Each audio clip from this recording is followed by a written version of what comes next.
How chaotic. Thank you so much for joining me. Hi, everybody. Welcome to Broman Podcast, episode 141, featuring YungKhan, founder of Khan Art LLC.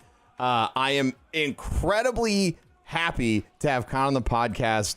I've known him and known of him for a long time. I've followed his career, which seems to be ever expanding. And so if this is the intro and you are an artist, this is a must listen to episode, and I said it. So tune in. Without further ado, and before we get into anything, Khan, I think it would just be amazing, obviously introduce yourself, but then, how many projects are you working on right now? That would be my first question. Okay.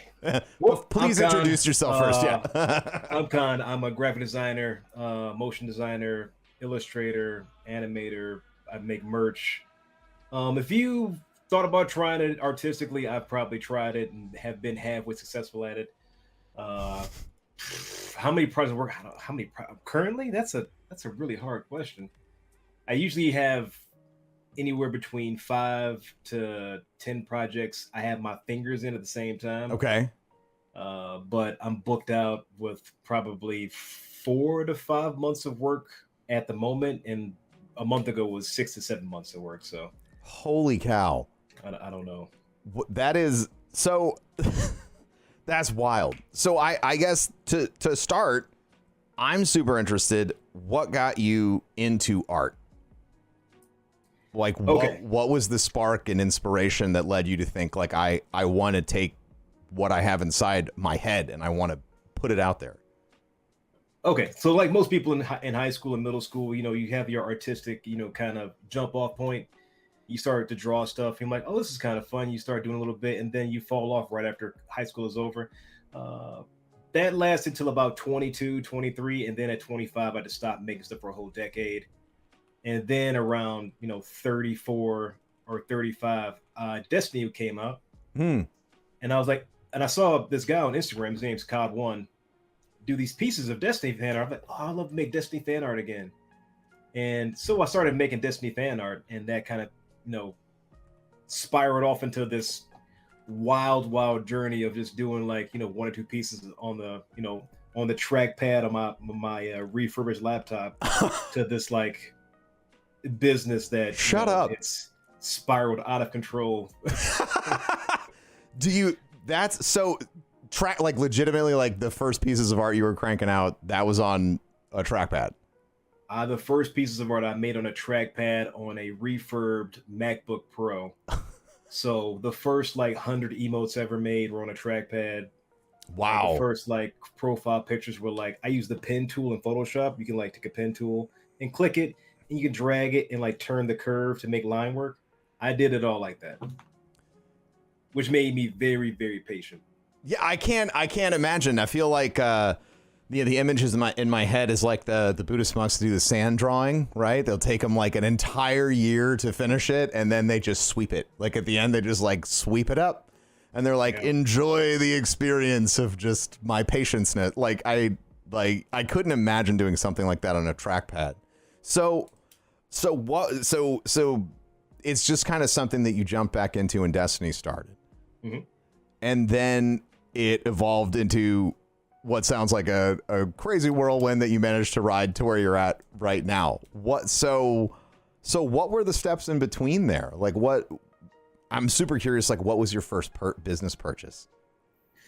Ooh, okay. So the first business purchase was I got an Intuos tablet that had no screen, and I used it for 2 weeks, and then I unplugged it and started doing trackpad again because I can't draw on something where I can't see what's going on. So I put that away, and then I worked for another month or so in my business where I was making emotes for people.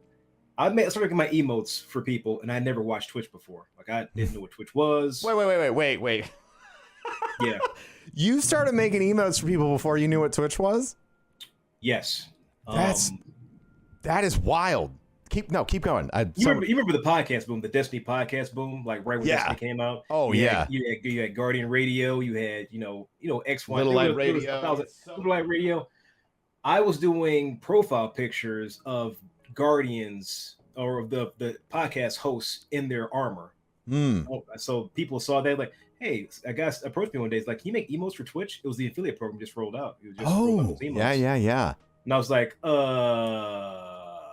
yeah, I can make emotes. What's an emote? And so I had to research what an emote was. And so I started doing that, and that generated like so much like small income. Like I was making, a couple $100 a week. At $5, I came. I was charging $7 an emote, $7 an emote. Wow. And I was making those. Like Yeah. they just hit like a ton of bricks, and I was making them on a trackpad. And that was making me some good, some grocery money, some gas money between that and working at the bar. I was like, this little side money. I'm like, this is going pretty nice. But then it started to like get out of hand, where I was making like, 40 or 50 emotes on a weekend, and that gave me enough capital to get my first tablet with a actual screen. Right. And I moved on to there. Yeah. That is an intense journey. So like, and that it lines up with something that I see you say a lot when people are asking you for advice, and even in the comics that you put out for advice, is that like you really aren't a fan of excuses. Like you're like, there's no you have always put off this energy that like, if there is a problem, you will solve the problem, right? Like it just takes, as you said, patience, which I guess that trackpad taught you. And clearly something else you had spades before that. So what do you have to do anything to overcome those? Like, do you have the voices in your head that are like, oh, I don't know, that might be too risky? Or is it just something you have like pummeled into submission through excellent practice and discipline? It's pretty much just practice and discipline. I grew up like if anybody doesn't know, I've been doing martial arts for, well over 20 years now. So a lot of the discipline I got was from doing stuff like that. Like teacher tells you to go stand in the sun and hold a position for an hour. You go out in the sun and hold a position for an hour. You sweat, you stand there, you breathe, you get through it, you come back next day and do the exact same thing. It's boring, it's tedious, but that's how you gain a little bit of inner strength. But whenever I'm approached to do something or I want to try something new, I don't think, what if I fail? I'm like, I might fail. So what? I'll try something else afterwards. I don't have the mindset of like, failure is the end. Failure is never the end. Failure is the end when you quit. Once you quit, then it's the end. Like you don't catch me in a fight and I'm like, getting beat down. I'm like, if I can stand back up, this fight ain't over. Yeah. So I love that perspective. I feel like one of the things when people are looking to start a business themselves, or they're looking to start to kind of kick off into, I want to be an artist, I want to work for myself, that the rejections seem to hit really hard. And then it's like, oh, well, that's it. They said no, so I'm done. But that idea that failure isn't the end, you're just done when you quit, is super profound. And it's, I don't know, it's like meditative, which I'm a huge fan of. So when you're, to totally transition into like a different like set of ideas, when you're getting creative, right? When you need to be creative, for example, you're talking about cranking 50 emotes out in a weekend. How do you maintain that output? Creativity. People say that creativity is like a gift or something, and creativity is a skill. It's something you sharpen every single day. Like you don't, if you're a writer for Saturday Night Live, you don't go into work one day and be like, I'm not feeling very creative, and I'm not going to make anything this week. You're going to get fired. You're going to get fired on the spot, and going to replace with somebody else. Everything I make may not be S tier creativity, but I'm going to, regardless if it's going to be S tier or F tier, I'm going to make it.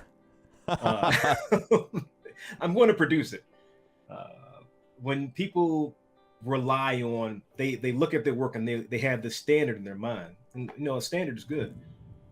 I don't think about when I make things as pulling something from the ether down from the gods, and I'm being mused by the spirits or something like that. There's nothing ethereal about the thing I do. I look at the work like I'm building a house. There's wood, there's nails. You know how to build a house. You start at the bottom, you work your way up. If you mess up, you tear a wall down, you put the wall back up.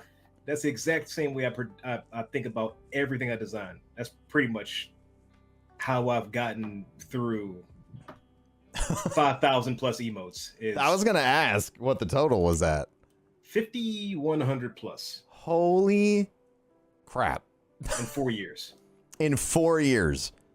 So I've made more emotes than you'll ever use. That's my tagline. That's incredibly accurate. And so that's what, when you're doing emotes for literally everyone, like you were always showing up on my Twitter feed like, oh my God, I got new emotes from YungKhan. I was like, this guy is just everywhere. Like and I was like so happy, and I was like, this is great. Like I love seeing people take advantage of like these opportunities that are being presented, right? It's always so cool.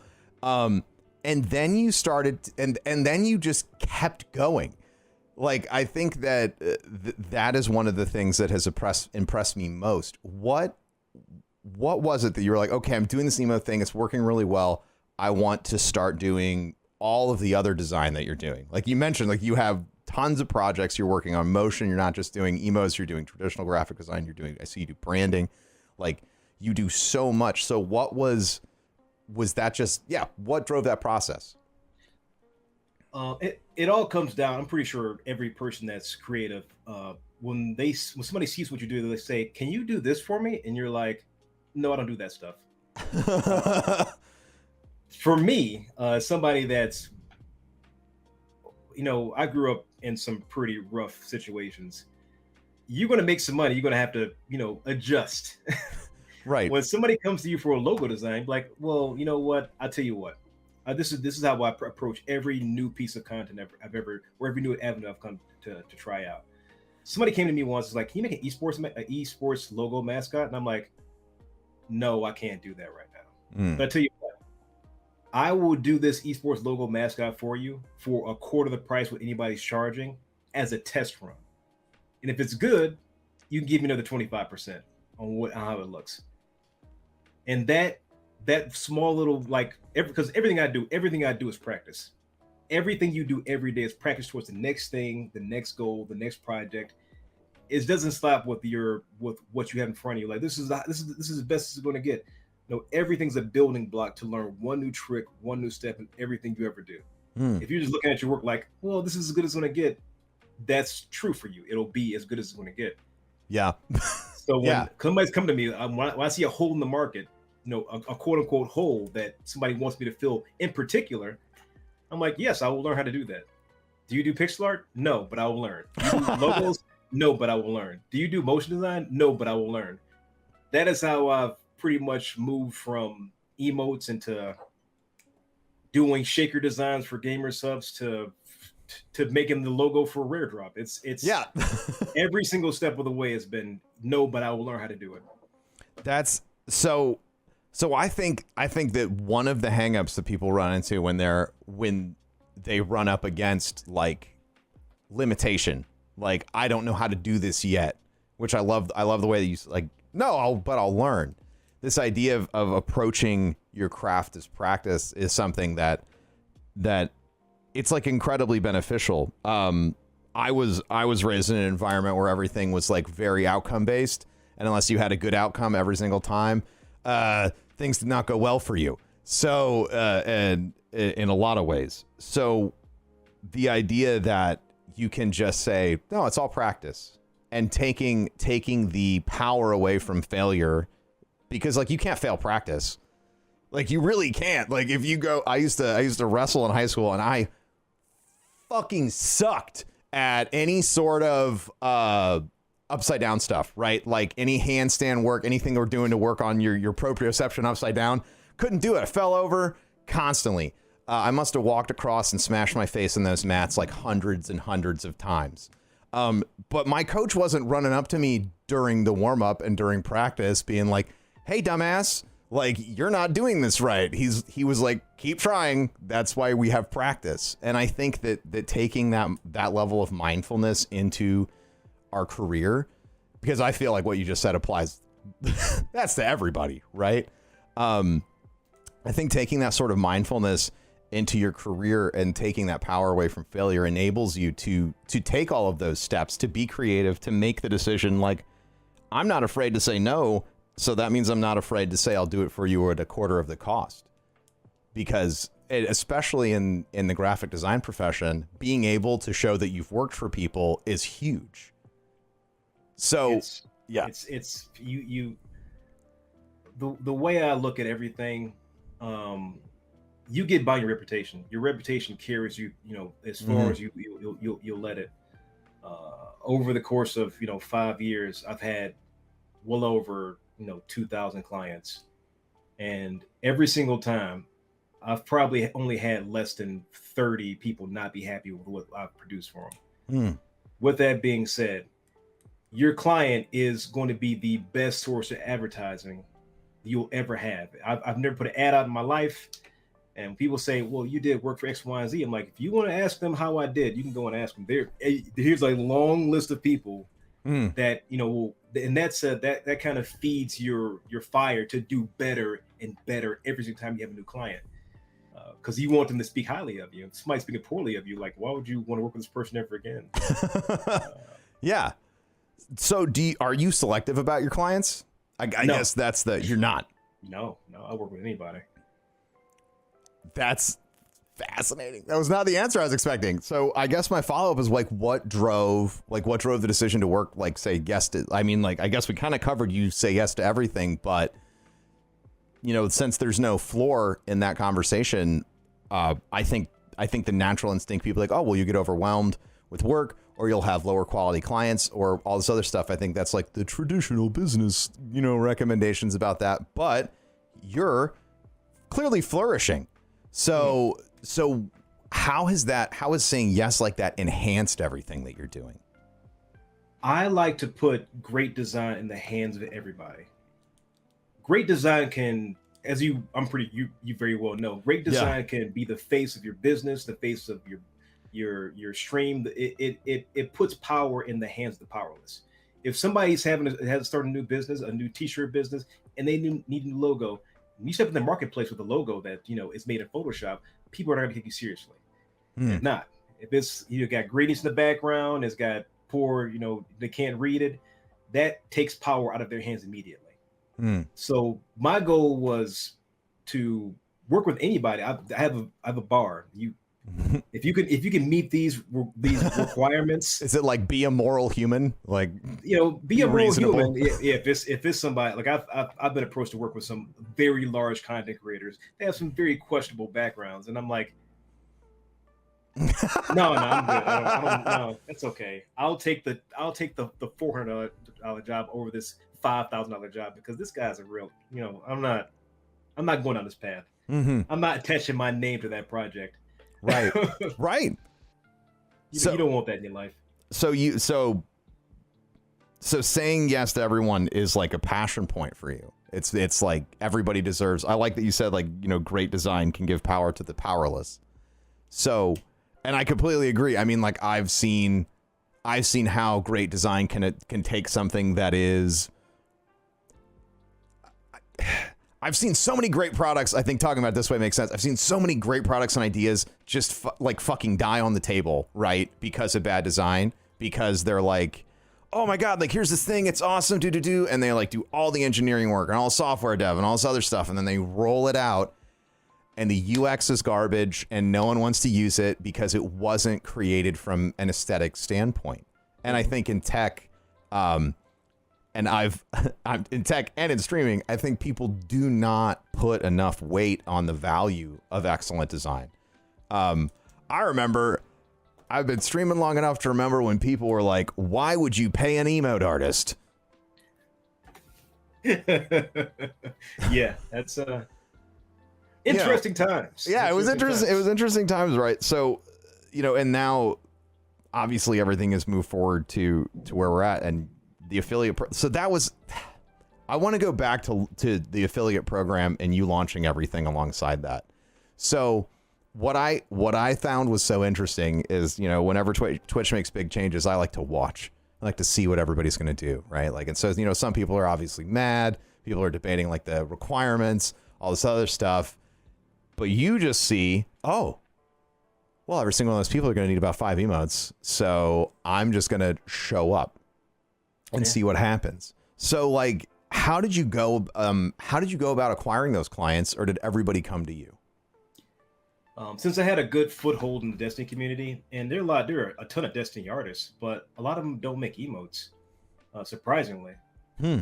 Um, That is and true. I saw that hole. I just saw that hole in the market, and I just took advantage. Like there's a, you know, there is whatever you mentioned, like Twitch releases something new.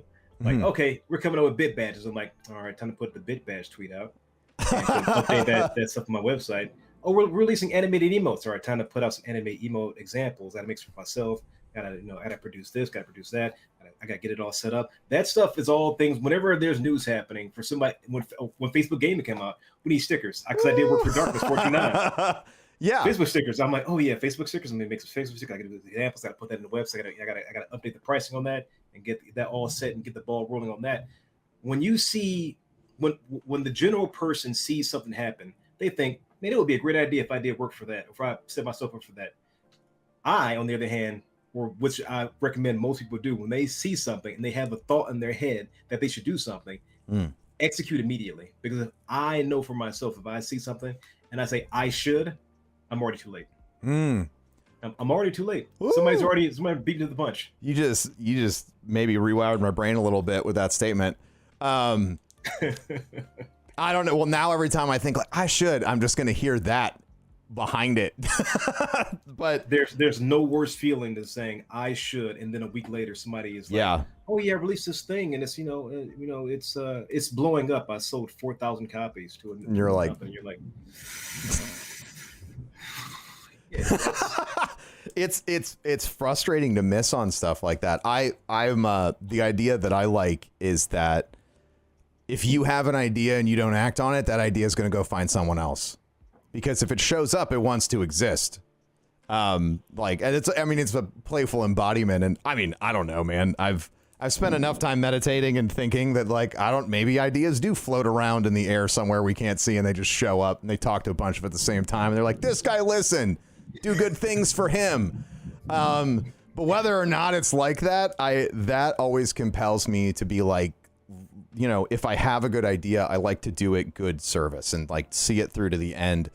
I guess that's my way of depersonalizing it, right? To say like, it doesn't matter if I fail. I'm just trying to get the best version of this concept out. And with the creative part of my job is always, how do I tie together all of these ideas and then communicate to a client something that doesn't exist yet that could help them, which is sometimes it's really complicated, right? Like trying to, when the NFTs were blowing up and I was just like, some of the charities we were working with, I was like desperate. I was like, dude, these people want to give you millions of dollars, like just set up an Ethereum wallet or something like that. And it's tough when you're trying to bring everything together like that.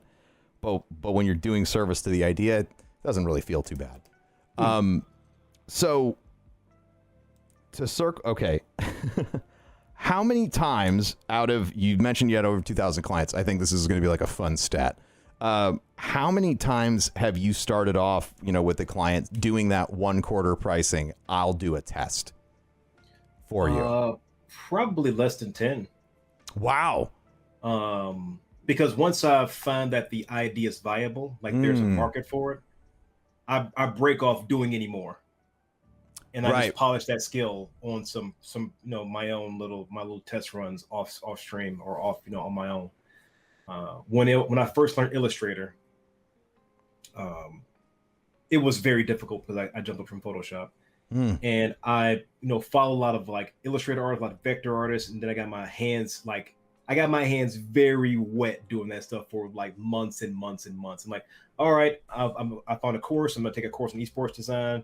I jumped in that and watched like a ton of YouTube videos. Everything I've learned has been either free or I paid very little to learn it. I jumped into that. Yeah, if anybody just like knocking out people's excuses, like I feel like wants to like go to school for graphic design, I went to graphic design. I entered graphic design program in 2001, fall semester, and I flunked out the same semester. And I didn't go back. I never went back. I came back to doing design work at 34, 35. I'm 39 now. 34, 35, and everything I've learned has been YouTube and 2 online courses that cost less than $100. The drive to get better basically turned the business into a 6-figure business in 2 years. You have to be number one, have your finger on the pulse of what people want, because what people want in the hole in the market, that's all things that people see and like, I need this. And you're like, well, I can probably get that done for you. That's the mindset you gotta have. If you got the mindset of it as a designer, like, I'm not making that. I'm not interested in making that. What you're interested in making is irrelevant. I don't want to make that stuff. That is not important. Okay. That's actually great. That led me into something I wanted to ask you about. So what do you do? Like, I know that there's artists out there that say, like, I want to stay on this pathway, or I want to design what I want to design. How do you see, as somebody who's in that industry, like, how is that limiting? It's limiting because what you want to make isn't what people want to buy sometimes. It's all, I mean, I love making stuff for myself. I produce hoodies and stuff for myself every year. I produce t-shirts, I make my own merch. Yeah. It's not selling tons and tons of orders, but I'm doing it because it makes me happy. It makes my community happy. But if you're looking at every project like, I don't want to draw that, I don't want to make this, I don't want to design this, you're just saying, I don't want this money in my pocket. Let somebody else have it. Because I guess you're rolling on cloud nine. If somebody approaches me to make a candy bar design, I've never done a candy bar design before. I'm gonna do a deep dive. I'm like, how much is the job worth? $25,000. Then I'll be doing that this weekend. I'm not. Yeah. I'm not interested in doing design for for packaging for a drink design. I'm like, no, I'll do it because I'm gonna learn something. I'm gonna get what the thing is, when you do a small project for someone. Even if, I'll tell you this, I've done emotes for people years ago, like the first 400, 500 emotes I've made. They've gone to make take on their own companies and like, hey, I know you did this very small, irrelevant piece of artwork for me. It has nothing to do with what I'm doing right now. And every artist is going to have this happen to them. Are you able to do this? And by that time, I'm like, yeah, I can. Here's my pricing. We'll get your entire full branding done. We get it all knocked out for $5K, have it out to you in a month. They're like, that is a lifesaver. I loved working with you last time. I can't wait to bring you on. Here's my portfolio, because you've had a good rapport with that person.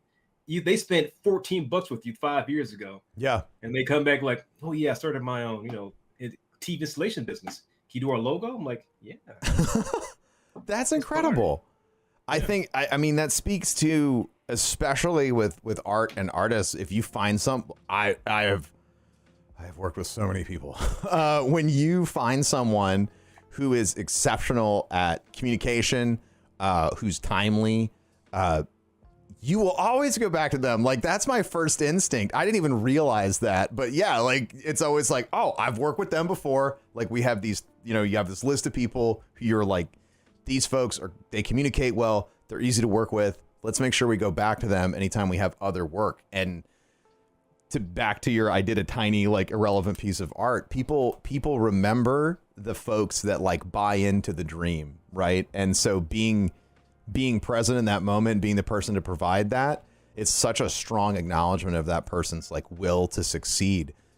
It doesn't surprise me that they come back like 5 years later. That's freaking incredible. You got like this lightning storm going on behind you. Is that what's going on? Oh yeah, so it's a little windy in Ohio. I've been like mesmerized by it the whole time. This is a green screen, guys. This isn't really my actual office. This isn't real. So you've talked about practice and doing stuff kind of like non-publicly, and that transitions into another question I want to ask you is, you've been doing all of this work, but you also have original content and original content ideas that you've been developing.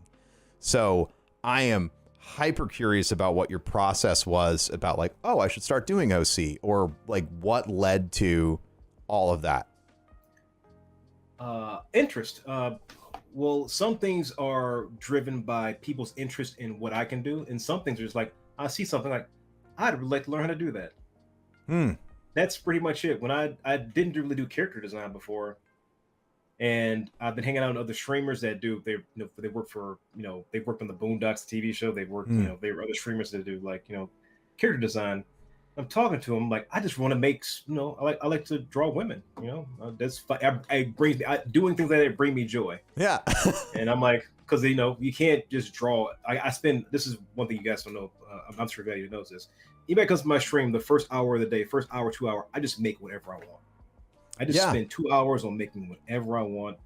If it's a busty Oni pouring, coffee all over the place, I'm gonna draw it. If it's a fake Destiny logo of a company that should exist, like Destiny, I made one called Destiny Vault Services. They come and clean your vault for you. I made a logo for that just because I wanted to make it. I thought it was funny. I thought it was hilarious. I think one thing I made that was on a whim, you actually tweeted out and kind of blew up. I made a welcome back to the Hellmouth little postcard. Oh design. Yeah. I was like, I just want to make it. I just want to make it. But some people just make stuff and just put it out, but then they don't attach anything to it. Like, oh, I love that on a t-shirt, except for it brings out bots. I just throw it on a t-shirt automatically. Like when we made when I made the Bernie meme, the Bernie Evangelion meme, it exploded. It's like 500,000 likes or 80,000 retweets.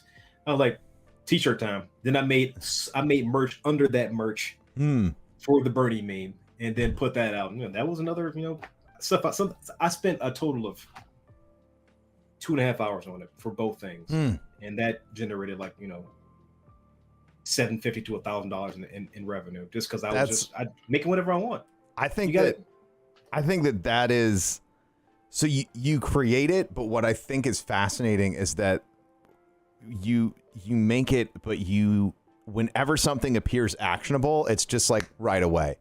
Like you already have the resources on hand, so you didn't have to go scramble about oh, should I make merch, or I should make merch. Where do I do that? Right? Like it's clearly been part of your process that operations, logistics, and distribution are things that you're considering. I mean, it seems to be almost constantly because you're consistently evaluating whether or not something's an opportunity, which I think is fascinating. Well, there's a very low,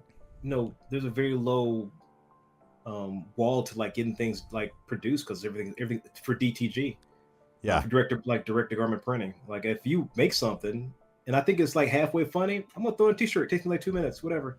Yeah. If I'm producing, if you're buying merch in bulk, this idea has to sell. I'm gonna be sitting on 500 hoodies for the next 2 years. I can't have that happen. That's a little bit different. As a designer, you can our minds are so adept to producing things for other people. Sometimes when you just produce something, you're like, whatever, no one's gonna buy it. And then you produce something, you put on a shirt, and I sold 50 of them. I made $50, whatever. I made $1 shirt, whatever. That's $50 I didn't have before. Right.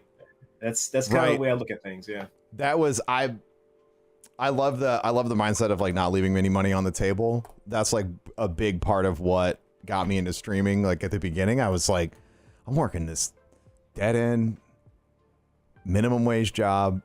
And I asked myself, I sat down and I said, I had been streaming for a little bit, and I was like, do you really think that it is that impossible for you to replace your minimum wage income streaming as much as you want every month? And this was I'm not telling you to ask this question of yourself right now, chat. Okay. Things are different environmentally. I started on Twitch in 2013 when it was the thing that everyone made fun of as you go there if you fail at YouTube. So I recognized it. I was like, this is an opportunity for me. Because one of the YouTubers I watched for advice was if, when I started doing YouTube, my goal was if I could just get in the top 1,000 on YouTube, you're set. And I started really early, and my goal was never to be the most famous person on this platform. It was just to be able to be a personality, to be on this platform. And I thought I could try that. I'm not going anywhere else. And part of that process was every sub mattered. And I would make sure I ran ads. People why are you running ads? I was like, that pays for my groceries. I was like, I got paid to shit when I was working in a psych hospital. So I'm going to get paid. I'm going to get paid to shit right now. So I wanted to make sure any opportunity that I had, I would try it. I would try let's see how this monetization things work, because you don't You don't know. And even if it does middling success, like you said, it's $50 you didn't have before. And you never know. Like, you never know what you're going to do with that $50. Maybe it's a great date. I don't know. It's fun. To me, it's like, this is reminding me of something I said a lot on stream when I got started, which was I'm really addicted to streaming because it feels like gambling.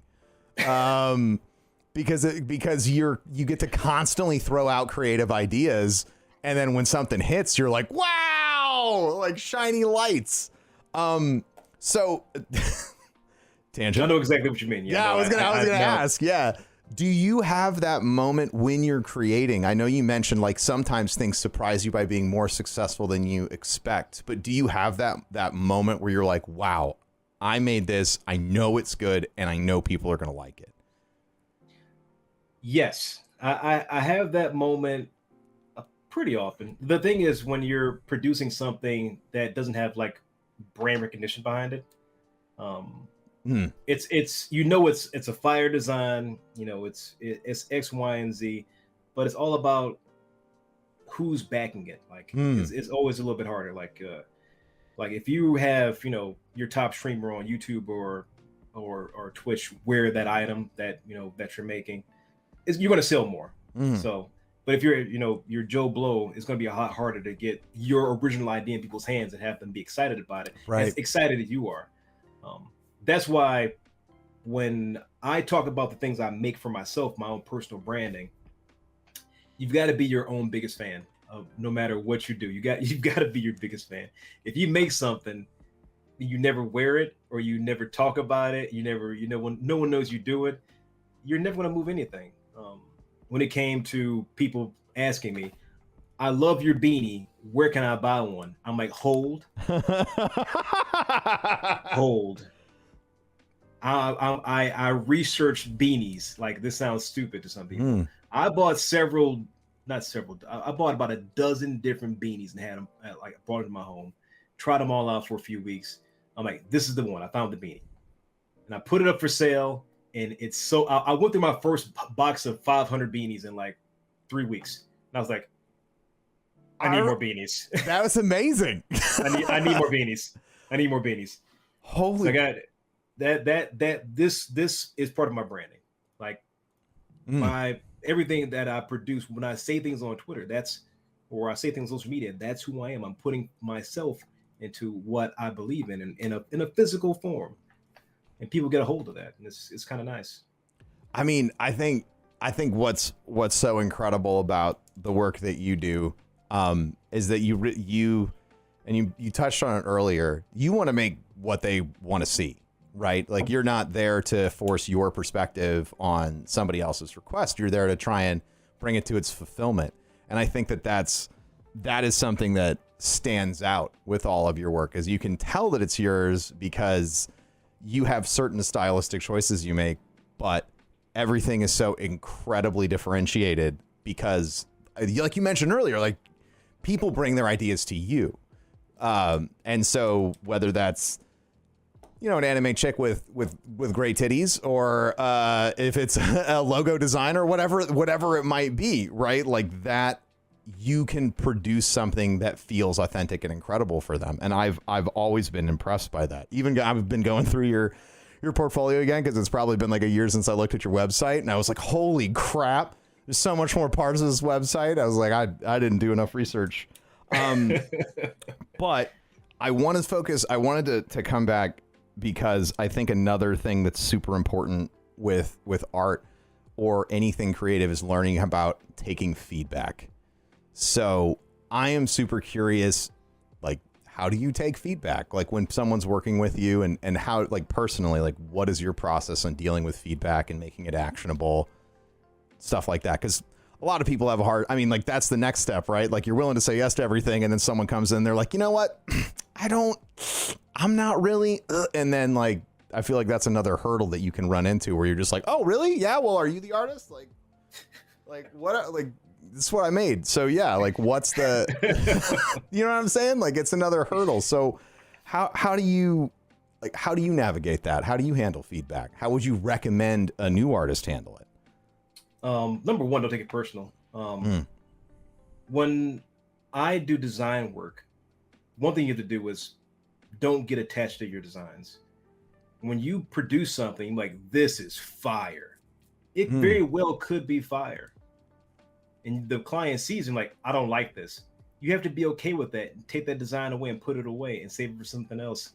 I've actually made designs for other people. I'm like, oh, but this looks. I've taken the design and put it on something else. I'm like, did you just sell that design that I didn't like? Yeah, and it's doing really well. How's your design going? That you tore apart, had me Frankenstein together. I made what you wanted. I will always make what you want. I will give you my recommendations of how it will not work. I will give you a warning up front. I'm gonna do this for you. I'm gonna make what you want. I'm not put my name on it. I'm not putting it in my portfolio, but I'm gonna do exactly what you want. Here's the thing you wanted.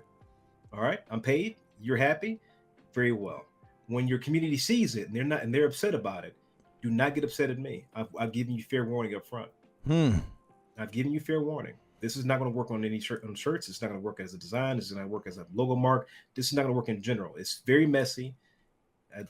I've given you all I can. I've done all I can. I can't even do it anymore. I can't do it anymore. So once I get paid and you get what you get, my name's not on it anymore. I'm sorry. I'm not. I'm going to disavow. I'm going to black ops this entire thing.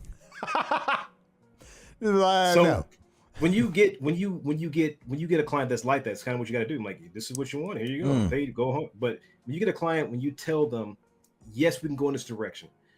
I see what you mean, but you don't like this looking like that X, Y, and Z. You take that information, you break it apart, and tell them, well, this will work on what you want. This will not work because it's too similar to this. You give your client a broken down. Don't just say, well, your idea sucks. That's not constructive in either direction. Your client's not a designer.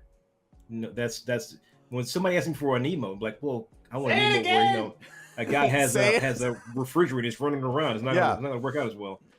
I love that your client is not a designer. No, otherwise they'd be doing it. Treat them as one. You'd be doing it themselves. Yeah, you just have to be responsive to their ideas and just take their ideas and listen to them like somebody you respect was telling you. The thing is, when they tell you your ideas, break them down point by point, like an adult. Don't be a kid. Don't get upset because they don't like what you made. All right, that's not what your feelings are irrelevant. Yeah, they're not there to make you happy. You are there to make them happy.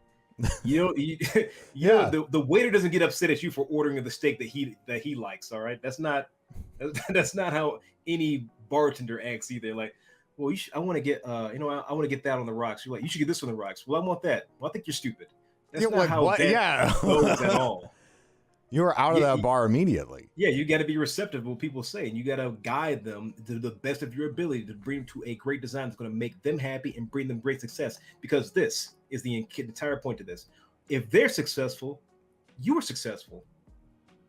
Foreign concept to know. And then once that person makes a lot of money on that design, what they're going to do next is go, I need you back to make more designs like this. You're like, oh, really? I'll be there right quick. That's exactly how the shaker design went off. I made one design, it exploded. I'm like, we need you to come on for a year. I'm like, I will be there. I will be there. I loved all of that. You have, and I'm so glad that you brought this up. You have an incredibly unique model on how you do things, and you kind of illustrated this by saying, oh, well, if someone doesn't like this, I'm going to take it because I still did it, and I'm going to distro it XYZ.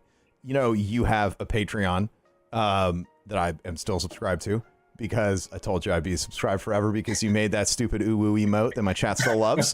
From the uwu Genki from Temtem, who I still love even though I've never played the game. I played the game for like a month. Didn't matter. It was hot. It was hot for me. It was super fun. But you take all of these things and you take your, emotes and things that end up not getting acquired, or probably things, now that we've had a chance to talk a little more, probably things that you just made because you were like, this might be fun. And then you still find a way to take them and put them in a location where you can monetize them. How did you put that together? It feels really obvious saying it out loud, right? For me, but it was not an approach, especially with the emotes. I did not see anyone else kind of doing that. I'll tell you exactly how it happened. Someone approached me for an emote or emotes, and I was like, "Here are my prices," and they go, "I can't afford that," and I'm like, "I completely understand." Hmm. And I thought to myself, what would be a way to put high quality work into creators' hands that play certain games when they come out that they can charge? I can charge $10 for you get $1 an emote Mm-hmm. and have it be high quality to it would compete with the top streams on the platform. And I'm like, I'll just make emotes 10 a month for $10, and that way somebody that does not have money to buy one emote from me can still get high quality work that everyone else may or may not have. Yeah. Twitch is a huge platform with millions of creators. So if somebody else has your emote, like, whoa, you subscribe to Khan's Patreon too? Like, yeah, I love these things. So it it, really. it seemed like a very obvious idea. I know I've seen other creators, other emo artists do similar things afterwards. I'm like, that's awesome. Yeah, I think, and the reason I wanted to talk about that specifically is that there was just so much like, this is my emote, like this feeling of like, this is my emote, this is my channel. And then, and I got used to like, I'm always paying for emotes, whatever. And then people, like, oh, well, that looks like mine, or like, that's my idea, whatever. And it had gotten, and that, again, this was me being on the platform for like a decade. It got to the point where I was like, this is ridiculous. Like, everybody has a PogChamp emote. Like, you cannot be mad if your PogChamp emote looks like someone else's. That's the fucking point. Right? So, like, that's like, there's only so many ways to show a surprised face, regardless of what animal or anthropomorphic object it could be.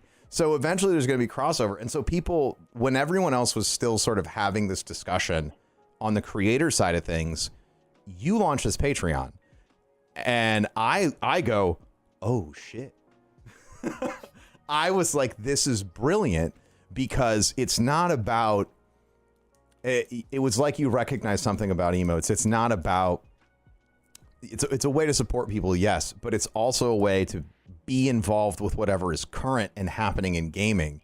And everybody wants that stuff. I still have I believe this Red 13 emote is from you. Yes. Yeah, Pat. Yeah. I was like, I've always wanted that. He's my favorite character. That's not going anywhere.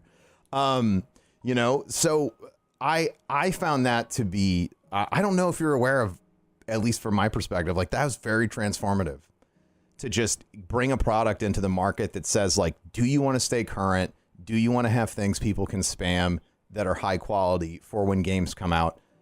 I know you could be spending whatever, but like, if you like my stuff, it's $10 a month and you can stay current. And it blew my mind. I was really impressed at how that demystified this ownership idea that people have over these internet memes that are honestly like on their 50th generation before they make it into your chat as a monetizable idea. So I thought that was truly like remarkable. So when you're designing something, and when you are distributing it on Patreon, when you are selling shirts, you're doing branding, you're doing all of this stuff together, to go back to the beginning, it's a lot of work happening all at once. So I am super curious, because this is another thing as a creative that I think many of us lack or have to learn. How do you keep that organized, and how do you keep, I think we all know how you keep discipline around it. You've been really obvious about where you've learned your discipline, but what is your organizational structure to work on all these projects at once from all these different verticals?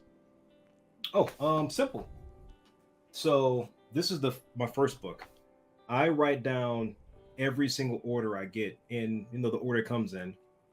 And then on Sunday, Monday are my days off, technically. But no one ever see me take a day off on Sunday or Monday, because on Sunday and Mondays I do rush orders. I haven't not had a rush order in 3 years. So that's basically what I do. But I take every single order I get. When people pay, I write it down. Every line in here is literally filled with an order. This is the first 3. This one's already filled to the back. So I take it, after I'm done with it, I scratch it off. But Tuesday through Thursday are emotes and animated emotes.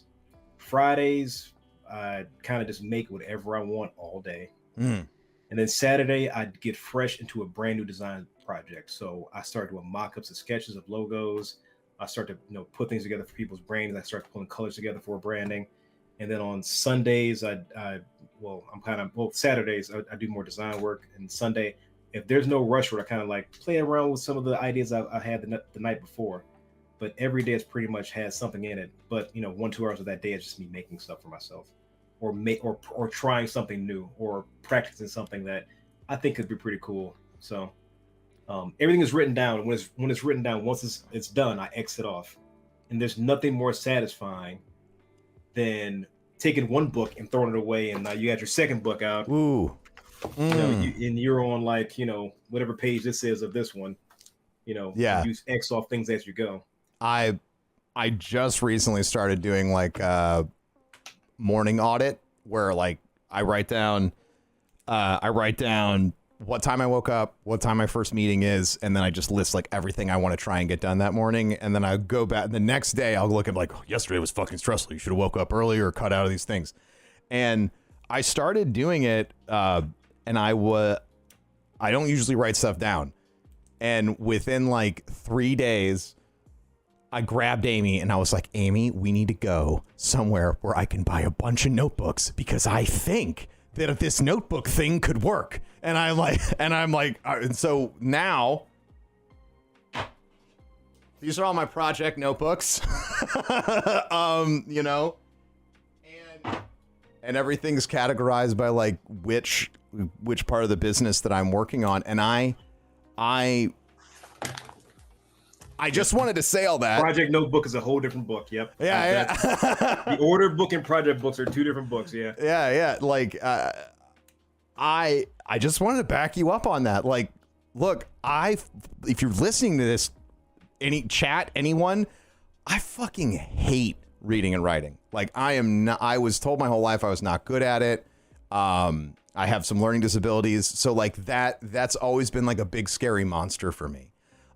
So like breaking that out and just saying, I'll try it, instead of telling myself no, within 3 days, it was like completely transformed my life. I actually don't know how I used to think before, which is nuts because thinking is literally my job. And coming up with ideas is my job. So it was unbelievable how blind I was to some of the own processes that I had in my own life until I started writing everything down. So if you are listening, I would really recommend using a notebook to get organized. And this is what I loved about your system. Does not have to be complicated. It doesn't. It can be,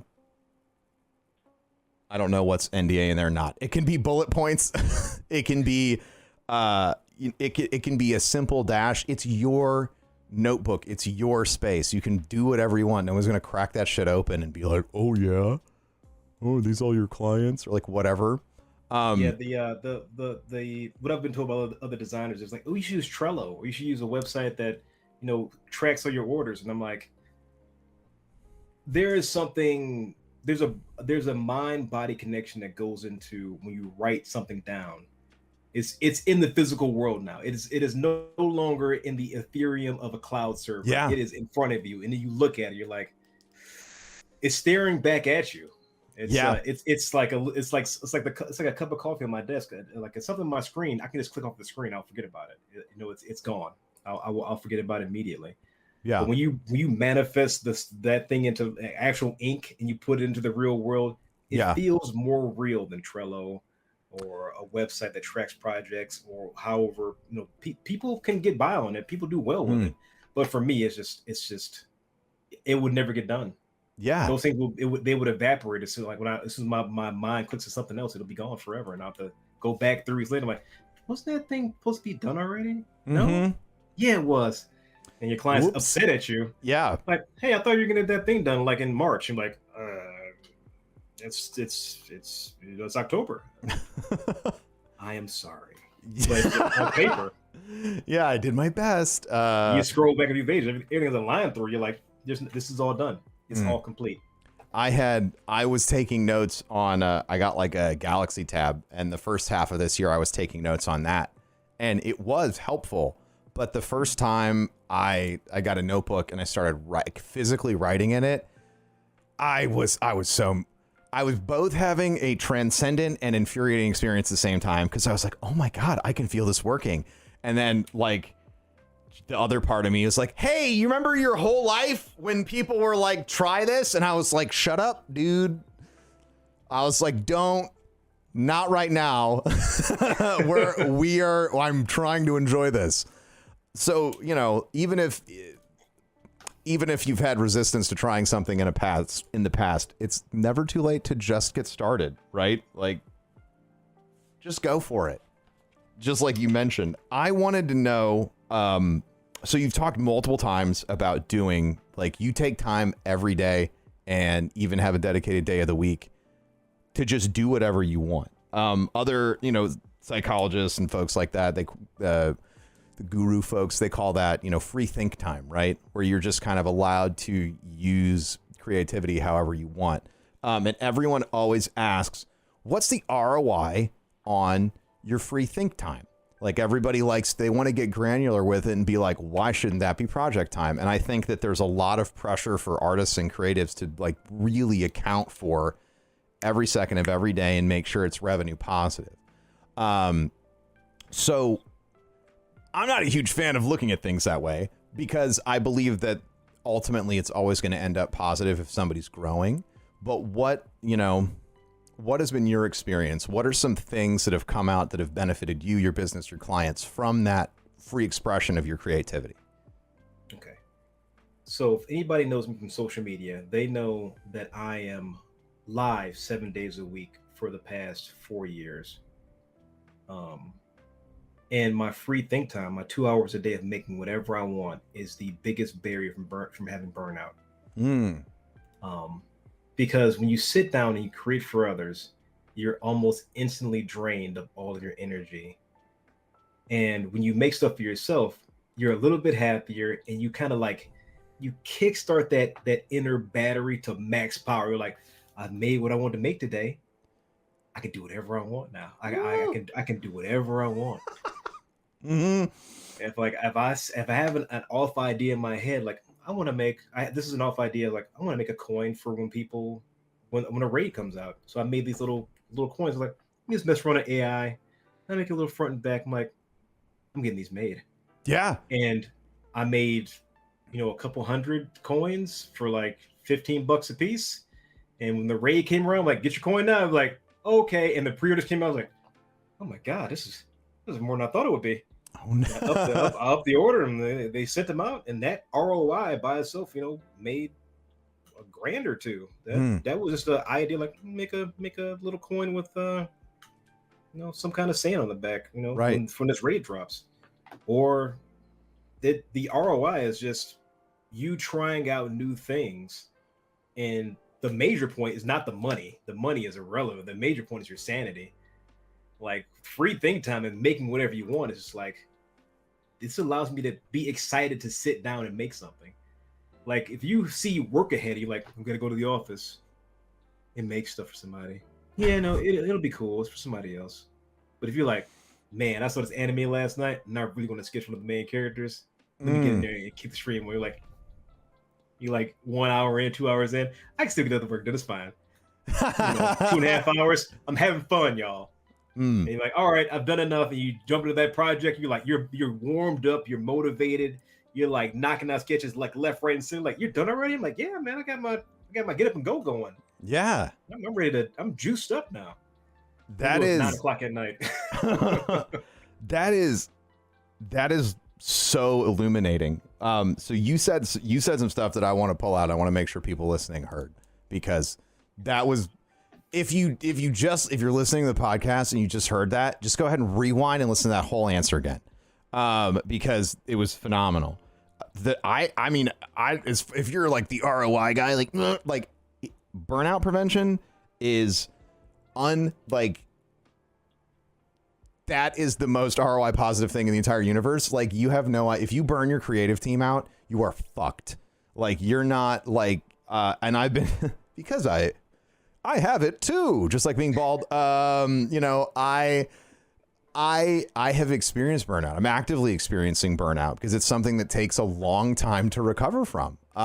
You know, if you get to a point where you're really disenchanted with what you're doing, you're completely disconnected, like everything feels gray because you're just so burned out. Your body's burned down. None of your dopamine, none of your reward systems are functioning properly. It can take years to recover from that place because you're not just dealing with your muscles and your body anymore, even though that's what hurts. You're dealing with your endocrine system, you're dealing with your nervous system, you're dealing with your gastrointestinal system. Your body is breaking because you haven't been giving it the things that it needs.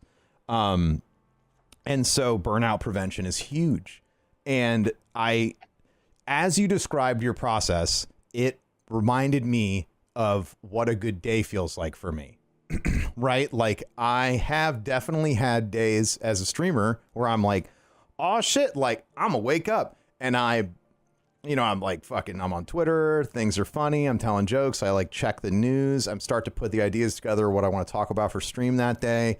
But that's all when I'm doing whatever the fuck I want. When it's like, goddamn time to stream the fucking popular game because I have to, it is that exact feeling, right? Like it's going to be good. Like you're going to have a fun stream. I'm going to make dumb jokes. We'll all laugh. But there's a total difference between being warmed up, being in your element, and having like being primed to do whatever it is you have to do that day because you're inspired and reminded why you love doing what you do, and then you get to work, and that's always when we do our best work. So that burnout thing, you just made me like take my free time so much more serious. I'm gonna be like a big dick to people. They're like, hey, can I book you at this time? I'm like, no. That is my think time. Yeah, free time is not. I don't know why free is equated with bad a lot of time. Yes, actually. I mean, it's in a production like geared society. Like, are you making stuff? Yes, then you're useful. You're not making anything, you're useless. That's incorrect, and it always will be incorrect. When you take time for yourself, you're acknowledging that you exist. Yeah. You have your own agency. You're not a cog in the machine. You can break free and do whatever you want. You don't have to keep turning this machine day after day without jumping out and just making making some marks in the mud and doing whatever you want to do for as much time as you need to before you jump back in the machine and start turning this wheel again.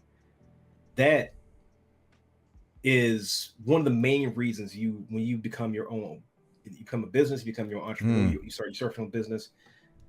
This is going to make everything more digestible and easier to deal with day after day. Because if you're doing if you're doing a business for yourself and the only thing you're worried about is making more money, you're going to come to a point where you're making all this money, but then you're unhappy with everything you do. Because I've as somebody that worked in the service industry in a very affluent neighborhood, I've known people that have made millions of dollars. They're millionaires. They come in and they're the most unhappy people you've ever met in your life because they're on their phone the entire time. They get their laptop cracked open. They're sweating. I'm like, you have a nice Lamborghini out there, whatever, or Ferrari out in the parking lot, but you look like one of the most unhappiest people I've ever met in my entire life. At what point is the breaking point? Yeah, it's nice to be sustainable. Once you're sustainable, and that could be early on in your business career. Sustainable is like the bills are paid. I have $100 to my name. To me, that's sustainable. Fair. No, I'm right there with you. When you get beyond that, you're like, I need to make more money. Well, making money is fine and good, but can you break that up to smaller chunks or break it up throughout the day? Or find a better way to funnel your energy when it's time to funnel your energy? If you're just winding the wheels all day, you're not getting anywhere. You won't. You're worried too much about making more money. Once you are worried about it, and this is going to be a lot harder for people that need the money right now. Yes, they need it yesterday. This mindset is going to be a very hard to appreciate, and that's okay. It takes a little bit of time to actually get into this mindset. Once you start making a little bit of income, once you start making, if you're making 30,000, you start making 60,000, your life's going to change, and you'd be more focused on making more money. that's great goals to have higher income, but you have to take time off for yourself and your family and the things around you to appreciate it, or else the money is going to be worthless. Yeah. You're gonna be stressed out and you're gonna die early. Your heart's gonna give out. You're not wrong. You're gonna have a stroke at 45 years old because I wanted to make $5 million by the time I turned 50. For what? Yeah. It's all like $5 million is great, but if you can get there, why would you want to kill yourself to get there? It's like, we're not playing the Squid Game here. Just let it. It's not Squid Game. Not Squid Game. One of my favorite quotes along that line is, the price that you pay to get there is the price you have to pay to stay. And so, if you end up and that helped me deconstruct a lot of the way too much working I was doing in my life, because I stopped thinking about how do I income, and I started thinking, how much of this rent of my time do I really want to pay for this income? And there, like turning things down and doing less and recovering is huge. And the other thing is, it was one of the most creatively generative things I ever did, because I became obsessed with refining the time necessary to do things. And you start to find out that, I mean, for me, we were just talking about this today on stream. Like, I've been around technology my whole life. I promise the story has a point. I've been around technology my whole life, but I've been around it so long that I'm used to it not technically having the right solution for what I need, right? Like, I was used to Windows 95 or Windows XP and thinking, oh shit, wouldn't it be nice if this thing could X or Y? And I still have some of those weird assumptions in my head. Like, if I'm like, blah, blah, blah, it's like, God, it's such a pain in the ass to save it. And like, some like Zoomer will come by and be like, oh, you just do this. Bye. And I'll just sit there with my jaw open and I'll be like, God damn it, I'm so old. But but once I decided to stop focusing on let's just work, and I was like, okay, I want to get my time back. I want to stop paying I want to stop paying my entire life on as rent towards income. Like, it doesn't make sense to me. It doesn't make me happy.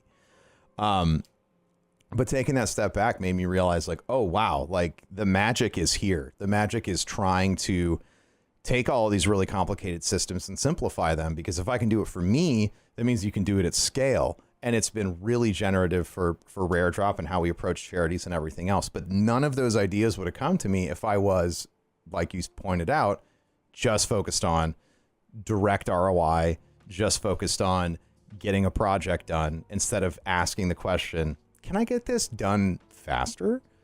Like, can I get this done with less hands on it? Can I automate this? Is there an AI that I could train? Are other people training AIs to do this shit right now? Like, all of these questions started showing up because I took some time back.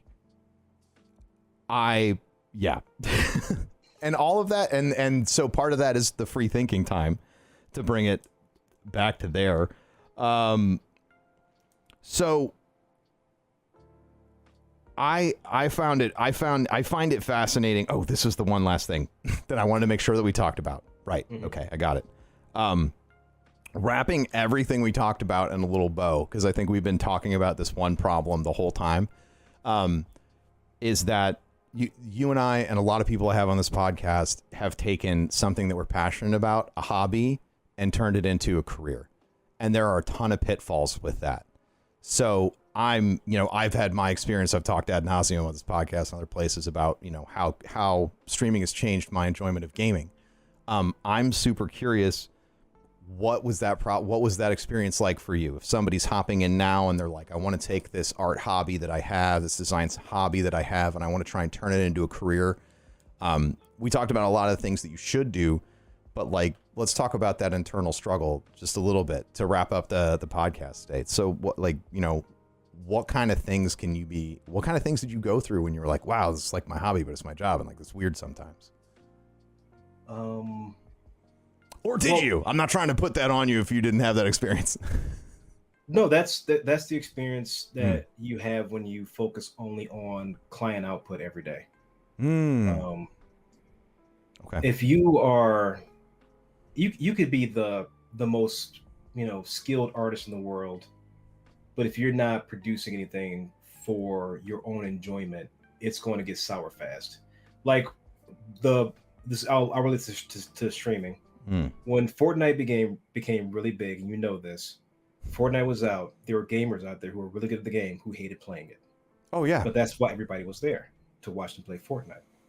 If you take that approach to design work, and all you do is things for other people, you're going to hate your hobby, and it's going to lose all its life. You're going to suck all the life out of it. And I realized that probably a year into bringing this into a full-time business, that I was just making things, and I don't want to make emotes for myself. I want to make something else. So I looked into other forms of art and other medium to produce, or media to produce, or just make something really stupid because I think it's funny. That's how that comic got started. I want to make something stupid today, and now people want to see it every single day. I love that comic. Every time that comic comes out, I'm like, oh, Khan wrote another comic. I can't wait to see what he's talking about. This is gonna be great. I've produced one every day for the past 145 days. Holy crap. Because that's, it takes me 7 minutes to write. I just copy paste all the characters. It's not like very easy. Yeah. And that's my practice, and how I would like to learn how to write comics. So what makes a good writer? What makes things funny? What's good comedic timing? Like, you know what? I don't know how to do it, but let's try it out. 1, 2, skip a few, just do it. So when you do what you love for a living, you have to remember why you love it. And once you forget that, it's gonna all fall apart. You're gonna be sitting on stream, doing something you hate, wishing you had your old job back, and that's not. If the trade-off is more subs, you got the community around you is built for one thing, and that's not good. Yeah. If the community is built around you, that's the way to go. You've realized that. I know you've realized this early on in your career. Once the Destiny thing happened, and once Fortnite came, and then Apex, there's going to be waves and waves of games. Yeah. That people will come by for, and then when you start playing, they're going to go, and that's you have to rectify with those numbers. But you can't let that control everything you do, or it's going to hate your day from start to finish. You can't have that happen. Yeah, you really do. Like, you hate that day. You're like, I've seen it on people's faces. I can see the pain. Hurts. I'm like, it hurts. God, man. Yeah, it doesn't look fun. You can see it when people are like, like, and it's not like a critique, because we all have to show up and we all have to do our job. I think for me, that was the hard part of the beginning, was being like, does this mean I fucking suck at my job? Like, I had a real crisis. Like, I have been pushing myself, and that's the only way I know to function in a net positive way. Part of that was because I was like in survival mode from my life, and all of the things that led into streaming, which was really like the first big bright spot that I had. And so I was in survival mode, and I was like, if I take my hands off the gas, like, am I just going to like fall back down to, minimum wage working in a psych hospital all over again? And what's really weird, and you did a great job pointing this out, I knew shit was super fucked up when I started getting really nostalgic for the nights I would spend in the psych hospital. I was like, I have my dream job. Why am I daydreaming about like getting urine thrown at me? Like, what is, like, why do I have these positive memories of getting like verbally accosted by somebody who like needs some help? And that really, that's what sort of kicked off the whole, like, okay, well, I'm like, that's not healthy. Like, I don't know much about much, but I know that that's like not good, because I should be happy with where I'm at. And I think that when you get to a point where you start to envy people around you that have normal jobs, right? Because we like to think as a creative, sometimes you can do that. Like, I'd love to show up to work and know I'm going to make X amount of dollars today, because there's a lot of convenience and safety in that. But one of the things, and I think I hadn't reckoned with this yet, that if you're doing creative work, is that you're going to have to accept that your income is going to be highly volatile and variable. And so you should, as you pointed out, if you can live off $30,000 and you start making 60, why not just keep living off $30,000 and then you're saving $30,000 a year? Like, you literally just doubled your income and you're putting money in your pocket, right? And when you start remembering, like, oh wow, like I don't need this, I don't need that, I can just live the same way but successfully and enjoying the things that I like. It is a massive step forward from getting, untrained from that client work all the time. Mm-hmm. That was, man, this is, I've learned more on this podcast alone, just like hearing how you think about stuff, than I think any other podcast we've done. This has been, I want to say thank you personally for showing up and being so open and honest about your process and about how you approach things every day. Anybody that is listening to this, if you're an artist, you need to listen to this with literally every friend that you have that wants to be involved in graphic design or anything. And you need to follow Khan literally everywhere. So yeah, we're coming up on the end. This is the point in the show when I like to toss it over to you. Any projects, anything you want to pitch, as long as you'd like to talk, you can talk about anything you've got coming up, anything you'd like people to know. Okay. You got tons of stuff, so I got tons of stuff. The important thing I want to leave with any new designers out there, or people that want to get into creative work or design work or illustration or anything in this market, is number one, it's going to be difficult to secure your first client or clients. Don't take that to heart. Your craft only gets better every day. You don't get worse. So focus on that and getting better. And don't be dissuaded when you hit your first wall. Don't try to climb the wall if your arms are too weak. Find a way to walk around it or dig yourself under it. That's my base advice. Also, this is another piece of advice for any designers out there. Raise your goddamn prices. Raise your prices. Raise your prices. I've seen too many designers for the past 5 years, only 5 years. Designers I will consider better than myself stop designing because they were charging $50 for a rebrand, and now they're broke and they're back in the job they had before. So that's number two. The stuff I'm doing now. I want people to know that if you're a designer, don't stop taking what you do for granted, and don't put as much time in that would be less than minimum wage. Okay, I'm gonna get off that high horse for a minute. That was great. Things that raise your prices. Raise your prices. When people say, why's your logo design, $400 to $5,000? I'm like, well, what are you using it for? What capacity? Do you want to look professional, or do you want to get something that I'm going to forget in 2 seconds? That's you're trying to be successful. I'm here to make you successful. So I believe you want to pay me that amount of money. So that's I want to get that horse. Raise your goddamn prices. I'm going to say for the things I'm doing right now, if anybody's following me on social media, I just released my next hoodie drop. I release a hoodie every year. This is my 4th hoodie that I've produced. It is a pullover, so you can go check that out on my website, on my pinned tweet. My 2nd course is coming out. If anybody didn't know, I have an emo course that has over 300 students. You can check that on my website. I have an emo animation course coming out in the following weeks. If you want to hire me, I'd love to work with you, but I know that may not be possible because of how far booked out I am. But you can check me out on conartist.org because I like playing with my name. It's good. Oh yeah, it was